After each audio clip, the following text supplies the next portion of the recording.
തേജസ് പത്രത്തെ ഞാൻ അടുത്തറിയുന്നത് പാവപ്പെട്ട വൃക്ക കരൾ രോഗികൾക്ക് വേണ്ടി ജനകീയമായ മുന്നേറ്റങ്ങൾ പഞ്ചായത്തിലൂടെ നടത്തുമ്പോൾ ആ വാർത്തയ്ക്ക് കൊടുക്കുന്ന പ്രാധാന്യം വളരെ വലുതാണ്. അതായത് പാവപ്പെട്ട രോഗികളെ രക്ഷിക്കുവാൻ ഒരു നാടിനെ ഒന്നാകെ കൈകോർക്കുമ്പോൾ ഓരോ വീട്ടിലും ബക്കറ്റുമായി ചെല്ലുമ്പോൾ ആ വീട്ടിലുള്ള എല്ലാവരും അറിഞ്ഞിരുന്നെങ്കിൽ മാത്രമേ അവരുടെ ഉദാരമായ സംഭാവനകൾ ഉണ്ടാകുകയുള്ളൂ. അതിൽ ഈ തേജസ് പത്രം വളരെ വലിയ പങ്ക് വഹിക്കുന്നുണ്ട്. അത് ഏറെ സന്തോഷത്തോടെ ഞാൻ ഈ അവസരത്തിൽ അറിയിക്കുകയാണ്.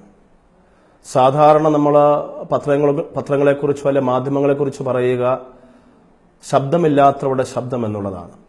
പക്ഷേ ഒരു പടി കൂടെ കടന്ന് എനിക്ക് പറയാനുള്ളത്, ഒരു പത്രം അല്ലെ ഒരു മാധ്യമം എന്ന് പറയുന്നത് നിശബ്ദരാക്കപ്പെടുന്നവരുടെ ശബ്ദമായി മാറണം. ഇന്ന് ഇന്ത്യയിൽ എല്ലാവർക്കും ശബ്ദമുണ്ട്. പക്ഷേ ശബ്ദം പുറത്തോട്ട് കൊണ്ടുവരുവാൻ പലതിനും സാധിക്കുന്നില്ല. ന്യൂനപക്ഷങ്ങൾ അവരുടെ ശബ്ദമൊക്കെ പലപ്പോഴും അടിച്ചമർത്തപ്പെടുന്നതായിട്ടുള്ള അവസരങ്ങളുണ്ട്.